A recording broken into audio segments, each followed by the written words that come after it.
Halo Bray, kembali lagi di Gaptek.id dan ini adalah Axio Pongo 7. Gue tahu gue emang agak telat untuk membahas Axio Pongo ini dikarenakan emang gue nggak dapat pinjaman dari Axio ataupun dari toko-toko yang bisa minjemin sampel dari Axio Pongo ini. Jadi gue harus mencari toko-toko yang memang udah ready stock untuk bisa dibeli. Sedikit cerita nih ya, saat gue membeli Axio Pongo ini itu ada dua toko yang memang awalnya udah bilang ready tapi ternyata tiba-tiba dibatalin karena gue katanya itu kehabisan stok. Gue nggak tahu kenapa tiba-tiba bisa kehabisan stok padahal awalnya udah ready dan gue langsung pesen kayak gitu.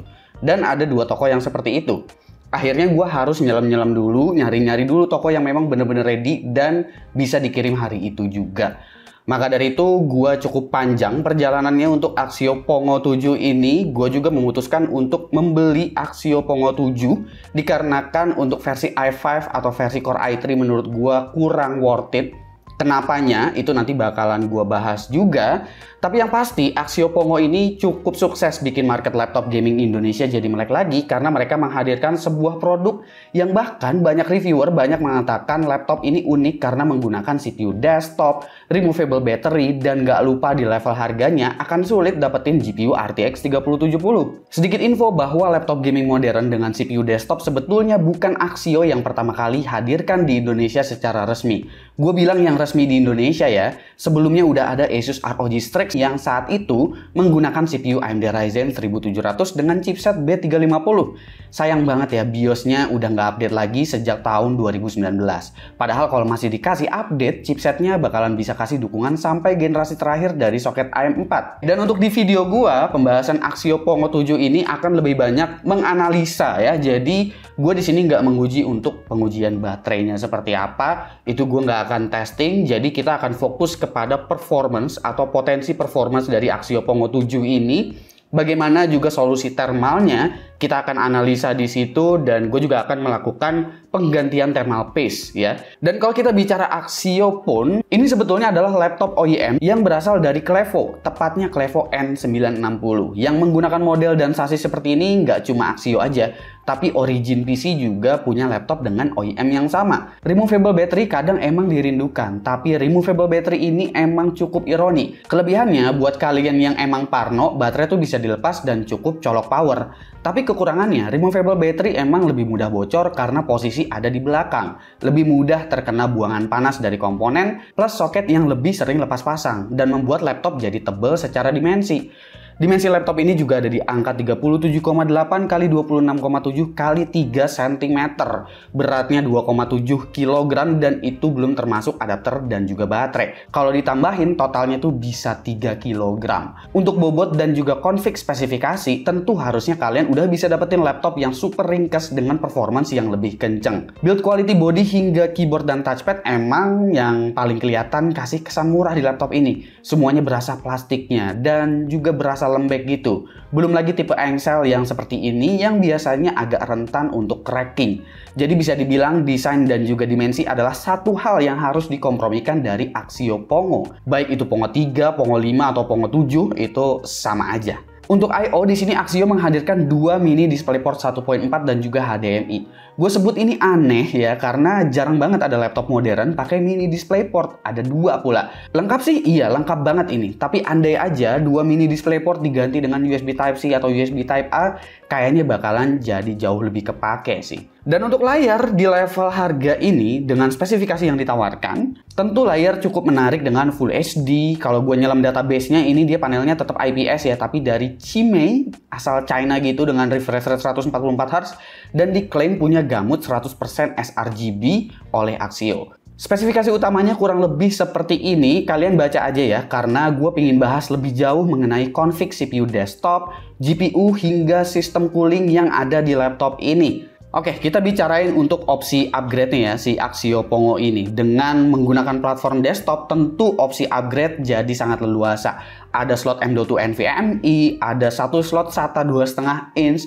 ada 2 SODIMM DDR4 dan satu soket LGA 1200 dengan chipset H570, yang berarti CPU juga bisa diganti karena memang di dalam sini komponennya adalah komponen desktop terkecuali bagian memorinya. Catatan nih tapi ya, membongkar laptop ini akan mengakibatkan garansi void. Kalian perlu ke service center garansi resmi apabila ingin membuka cover bawah. Di sini gue pun udah menghanguskan garansi laptop ini sekedar untuk konten aja. Tapi sebetulnya ngebongkar laptop dan garansi void itu adalah hal yang normal. Banyak kok vendor laptop yang memang seperti itu. Kalau di bagian bawahnya itu kita bongkar, ya garansinya void. Tapi di zaman sekarang memang udah banyak brand yang ngasih solusi alternatif dengan accidental damage protection misalnya, atau contohnya seperti ROG yang mengizinkan kita untuk ngebongkar atau upgrade sendiri selama nggak ada cacat fisik di bagian komponen inti, itu garansinya masih bisa tercover. Tapi ya untuk yang kelas-kelas entry rata-rata memang garansinya void.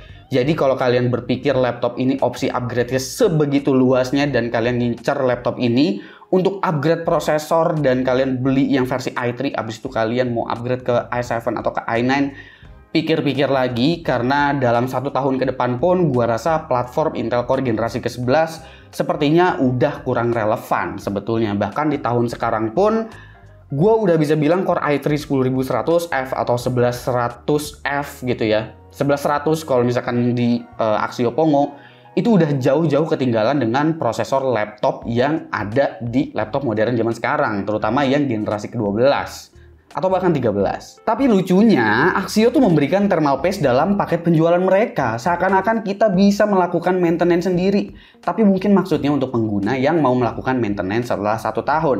Makanya gue harus kasih tahu di sini, dengan diberikannya thermal paste sama Axio itu bukan menandakan kalian dipersilahkan untuk membongkar dan mengganti thermal paste sendiri. Lagi pula thermal paste-nya juga bukan thermal paste kayak Kingpin KPX kok. Lalu kalau kita bicara soal upgrade prosesor, karena ini prosesornya menggunakan prosesor desktop, gue udah bisa bilang nggak worth it apabila kalian membeli yang versi Core i3 10100 atau 11400. Abis itu kalian berencana untuk beli prosesor lagi seperti 11700 atau Core i9 bahkan 11900. Untuk upgrade ke Core i9 11900 itu kalian perlu mengeluarkan budget kurang lebih sekitar 7 jutaan. Dan kalau keluar 7 jutaan, gua rasa itu akan jauh lebih worth it apabila kalian bikin PC aja itu 7 juta udah kebeli Core i5 13500 dengan motherboard yang sangat-sangat capable dan otomatis performance-nya juga bakalan jauh lebih kencang apabila konteks laptop ini adalah sebagai desktop replacement. Belum lagi, cara bongkar laptop ini tuh cukup rumit, jadi sebaiknya pikir-pikir lagi kalau mau beli versi Core i3 atau Core i5. Karena kalau bicara gaming di 1080p sekalipun, kemampuan CPU akan terasa sangat penting untuk menahan beban GPU-nya. Lalu budget untuk nambah beli CPU-nya pun cukup tinggi, walaupun kalian belinya tuh part second. Kalian silahkan cari harga Core i7 11700 ini secondnya aja berapa. Itu harganya udah nggak ada yang worth it sih menurut gua. Jadi intinya, penggunaan CPU desktop di laptop ini nggak menjadikan produk ini tuh jadi primadona gitu. Lalu untuk RTX 3070 yang ada di sini punya power limit di angka 115 watt. Angka 115 watt ini adalah power limit yang moderat untuk ukuran RTX 3070 laptop. Jadi sebetulnya memang di harga 16 juta bahkan kurang dari 16 juta, laptop ini jadi terkesan bener-bener sangat-sangat ideal sekali. Nggak ada satupun yang bisa menyaingi harga dari Axio Pongo 7 ini. Lalu sistem pendingin. Dari heat pipe yang diberikan, laptop ini nampak nggak pelit dan terkesan sangat niat meskipun blower di sini punya fin yang renggang. Menyebabkan kebisingan suara dari kipas ini cukup mengganggu. Hampir semua laptop gaming punya noise level yang tinggi emang, gue tahu. Tapi yang satu ini lumayan mengganggu karena suaranya yang nggak konstan gitu. Penggunaan baterai yang bisa dilepas dari luar juga ngebikin ventilasi laptop ini cukup sulit, sehingga di bagian belakang terpaksa cuma ada satu lubang di samping. Gak masalah sebetulnya untuk ini karena satu lubang lagi ada di posisi kiri. Yang jadi masalah adalah bagian bawahnya, karena area tempat di mana blower untuk cooling GPU ini gak memiliki lubang intake sama sekali. Ya, cover bawah ini ada yang berlubang sedikit sih, tapi di bagian dalamnya ada cover lagi yang menutup seluruh blower fan dari coolingnya. Sehingga fungsi blower fan dari GPU ini sekedar untuk menutup lubang panas dan nggak memiliki sirkulasi udara sejuk dari luar. Mungkin grill-grillnya ini bisa kalian modifikasi lagi kalau misalkan kalian nggak peduli dengan garansinya, toh garansinya cuma 1 tahun gitu. Kalian bolong-bolongin, lubangin di bagian grillnya situ, Gua rasa itu bakalan bisa jauh lebih efektif, dan di bagian cover dalamnya mungkin kalian juga bisa potong lagi. Gue sih tadi berencana untuk ngemod si laptop ini di bagian grill untuk ventilasinya dan juga di bagian cover dalamnya. Tapi mengingat gue sepertinya udah cukup rugi dengan memvoidkan garansi laptop ini, sepertinya gue nggak pingin ngelakuin itu deh. Tapi kalau misalkan, ya udah gini deh. Kalau misalkan di video likes-nya tembus 3.000 aja, ya dalam waktu 1 minggu dari pas video ini tayang, gue akan lakuin itu. Jadi kita tunggu aja 1 minggu. Kalau misalkan tembus 3.000 likes, gue bakalan coba bolongin bagian covernya. Tapi kalau misalkan nggak tembus, ya gue bakalan jual lagi laptop ini. Kayak gitu aja ya. Dan untuk cooling CPU harusnya ini nggak ada masalah besar. Nanti kita akan lihat hasil tes pengujiannya seperti apa. Biar gue jelaskan dulu mengenai Core i7 11700 ya. Nah, Core i7 11700 mungkin buat kalian yang memang udah lebih seringnya nyari laptop, mungkin agak kurang familiar dengan Core i7 11700. Core i7 11700 ini dia punya 8 core 16 thread. Sangat-sangat menarik ya, punya 8 core 16 thread untuk ukuran laptop sebetulnya. Punya turbo boost 1 core di 4,9 GHz, lalu power limit TDP di 65 Watt untuk PL1, sementara PL2 di 150 Watt. Ini umum untuk CPU Intel non-K. Angka 150 Watt akan berlangsung selama 50 detikan di awal sebagai akselerasi, lalu setelahnya akan berjalan di 65 Watt. PL1 ini masih configurable juga, alias tiap vendor masih bisa tuning lebih tinggi atau sama dengan seperti PL2. CPU ini juga punya TJ Max di 100 derajat Celcius, yang berarti CPU masih bisa beroperasi optimal pada suhu 100 derajat dengan catatan cooling bisa menjaga konsistensi clock speed-nya. Untuk mengenai TDP dan juga temperatur ini gue udah sempat bahas di Kepo Teknologi. Kalian bisa cek aja videonya mungkin di card atau di kolom deskripsi, biar kalian tahu kalau kita udah masuk di era new normal untuk 100 derajat Celcius, bahkan sejak sebelum Core i7 11700 ini rilis di pasaran. Lalu, Axio Pongo ini memiliki utilities bernama Control Center, yang sepertinya UI dari utilities ini belum dimodifikasi sama sekali.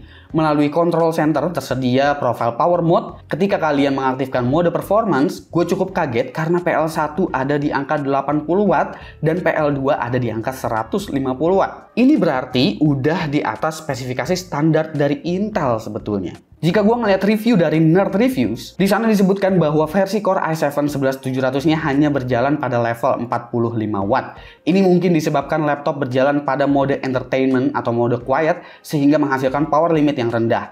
Lalu versi Core i3 10100 disebutkan bisa menarik daya 40 Watt. Berbeda dengan versi Core i5-nya yang berjalan sesuai dengan spesifikasi Intel. Core i5 11400 pada data Nerd Reviews memperlihatkan Core i5 11400 memiliki turbo aktif di 135 Watt lebih dan masuk ke level 80 Watt setelah 1 menit. Bahkan pada review Gadgetin, angka power limit ini berbeda juga. Versi Core i3 10100-nya punya power limit di 65 Watt PL1 dan PL2. Jadi gua rasa by default laptop ini dalam kondisi default power mode-nya itu akan berbeda-beda untuk setiap SKU prosesor. Jadi pastiin kalau kalian ingin melihat potensi performance atau performance yang optimal di laptop ini, kalian buka dulu control centernya dan kalian aktifin dulu power mode-nya itu berjalan pada profile yang mana. Dalam pengujian gua ngetes dengan mode performance. Kalian bisa lihat log di sini bahwa Core i7 11700-nya bisa berjalan di atas 140 Watt selama 1 menit, kemudian baru menurun ke level 80 Watt saat menjalankan Cinebench R23. Yang berarti CPU udah berjalan sesuai dengan PL1 dan PL2 yang tertera tadi. Gue juga melakukan tes lewat platform desktop. Jadi Core i7 11700 ini gue colok ke motherboard ROG Maximus 12 Hero Wi-Fi.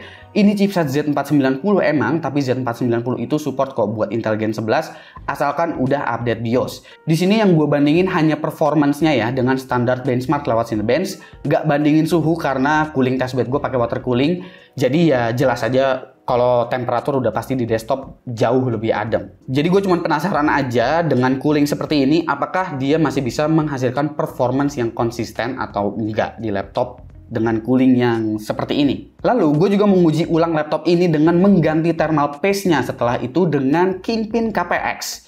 Dengan harapan akan menghasilkan temperatur yang lebih adem atau seenggaknya mendapatkan performance yang jauh lebih konsisten lagi. Yuk, kalau gitu langsung aja kita mulai untuk pembahasan benchmarknya dan juga analisisnya seperti apa untuk Axio Pongo 7 dengan Core i7 11700. Oke, kita akan mulai dari performance analisis terlebih dahulu dan kalian udah ngelihat chart Cinebench R23 di sini. Ini adalah running cuma satu kali aja ya untuk ngecek performance awal buat jadi acuan. Ini CPU sebenarnya kenceng atau enggak kayak gitu. Nah, ini Core i7 11700 yang di Axio Pongo, jika gue bandingin dengan versi desktop, jadi ini prosesor yang sama sebetulnya, tapi gue pindahin ke motherboard desktop, itu kemampuannya kurang lebih identik dan sama, selisihnya bedanya tipis banget. Jadi sebetulnya dari segi motherboard, VRM, power limit, dan segala macam, si Axio Pongo ini udah bisa memberikan performance maksimal untuk Core i7 11700-nya. Tapi Core i7 11700 versi desktop ini memang sebetulnya masih tetap lebih pelan daripada Core i7 12700H yang ada di laptop. Kalau kita bandingin ke versi desktop lagi, sebetulnya Core i5 13400F itu jauh lebih kencang dari seluruh prosesor yang ada di bawahnya ini. Tapi kita coba analisa untuk konsistensi performance-nya, dan di sini gua running 10 kali untuk Cinebench R23-nya. Kalian melihat dua skor di sini, ada yang menggunakan thermal paste Kingpin KPX dan juga menggunakan thermal paste default dari Axio Pongo 7. Jadi setelah melakukan penggantian thermal paste, di sini gua nggak melihat ada perubahan konsistensi performance. Jadi bisa dibilang di sini pengaruhnya ada di cooling sebetulnya, bukan di bagian VRM, bukan di bagian motherboard yang kurang capable, bukan di situ. Apalagi di bagian thermal paste-nya sebetulnya bukan. Jadi emang coolingnya ini gua rasa udah amat sangat mepet sehingga nggak menghasilkan konsistensi performance yang cukup baik untuk prosesornya.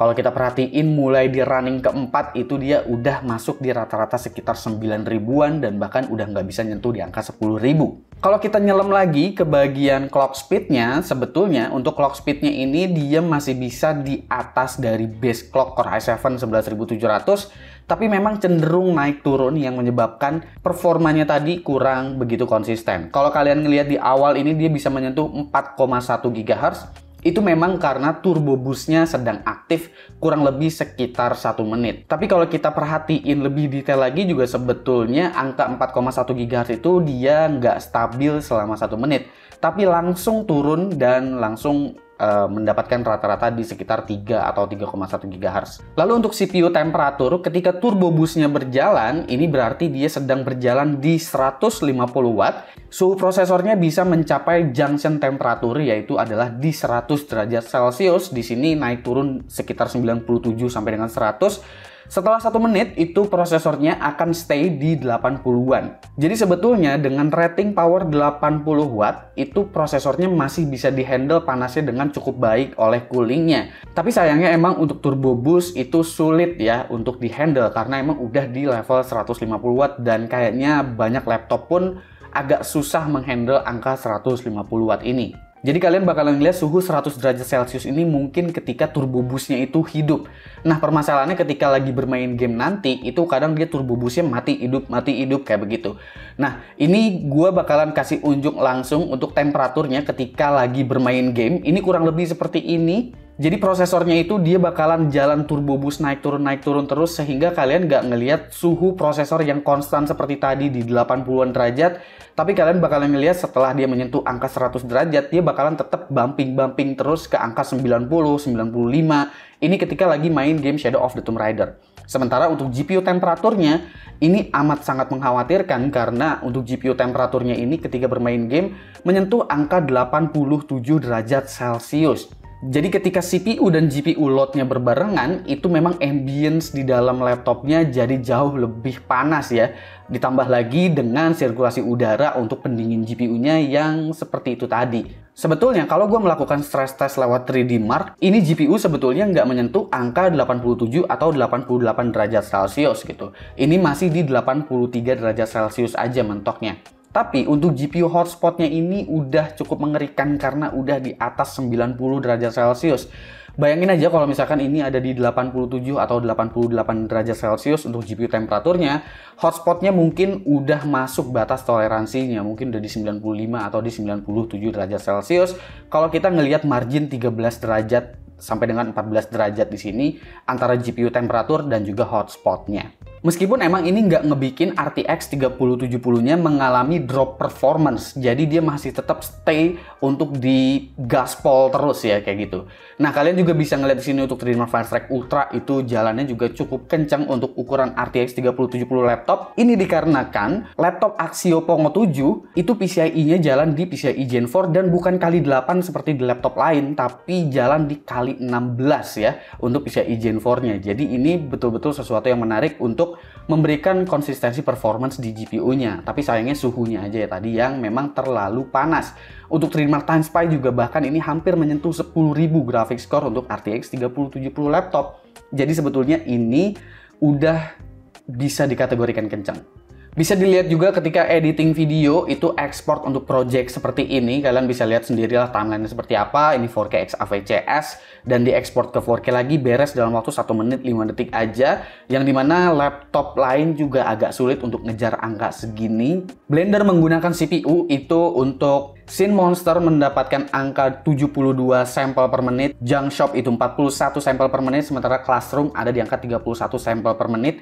Ini bukan angka yang fantastis seperti yang gue bilang, Core i7 11700 bukan tipe CPU yang kenceng di era sekarang sebetulnya.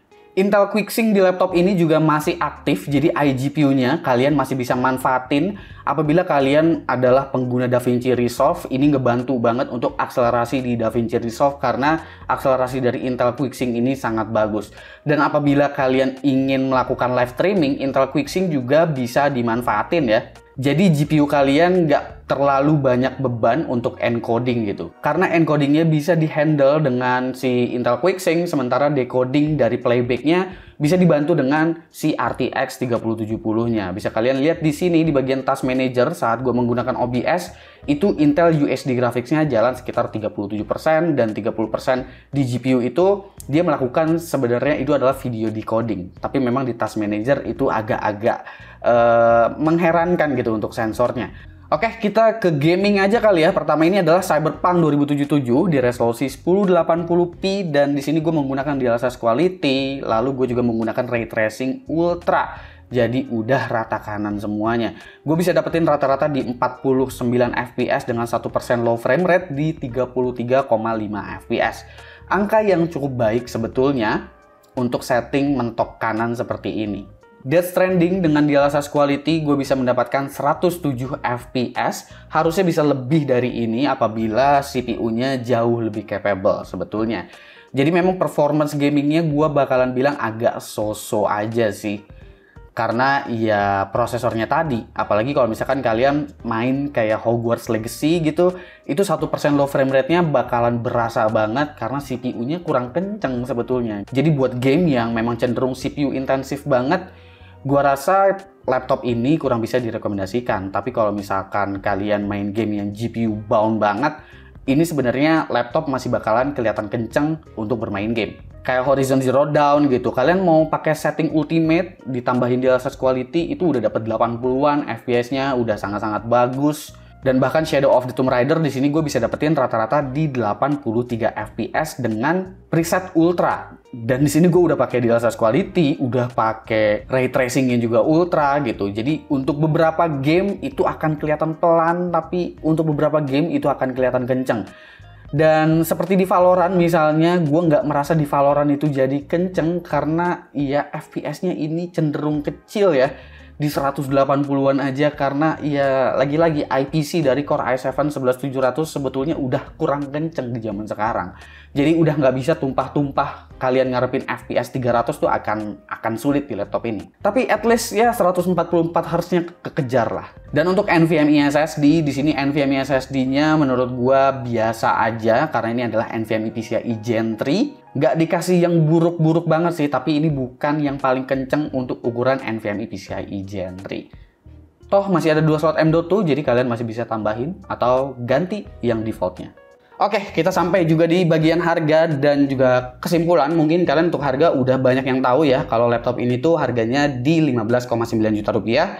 Tapi gue dapetin ini di harga 15.799.000 rupiah dan itu tetap udah garansi resmi 1 tahun dari Axio yang garansinya udah gue bikin void di laptop ini. Ya, sekali lagi menurut gue versi Core i7 11700 ini tentu jauh lebih menarik daripada versi Core i3 ataupun Core i5-nya, mengingat sulit ngebongkar laptop ini, sangat-sangat sulit, beserta perhitungan-perhitungan budget apabila gue membeli versi Core i3 atau Core i5, habis itu gue beli prosesor lagi gitu.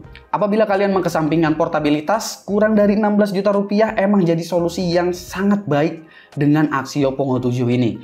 Tapi catatannya cukup banyak. Dengan dimensi bongsor ini, Axio tidak sebegitunya efektif dalam memberikan solusi thermal. Amat disayangkan heat pipe yang besar-besar ini banyak hambatan karena minimnya sirkulasi udara. Seakan ngebikin cooling ini bekerja dengan sia-sia. Mungkin untuk CPU saat ini berjalan di TJ Max 100 derajat Celcius udah sesuatu yang normal di zaman sekarang.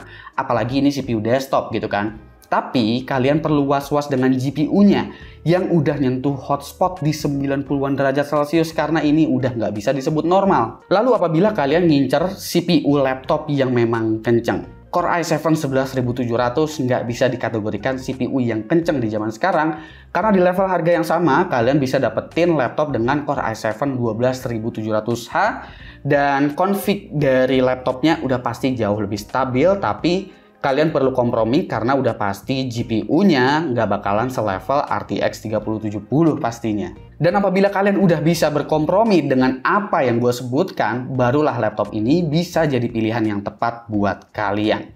Segitu aja dulu pembahasan dari gue. Kira-kira menurut kalian gimana Axio Pongo dengan analisis yang telah gue berikan mengenai performance-nya dan juga mengenai thermal dari Axio Pongo 7 ini?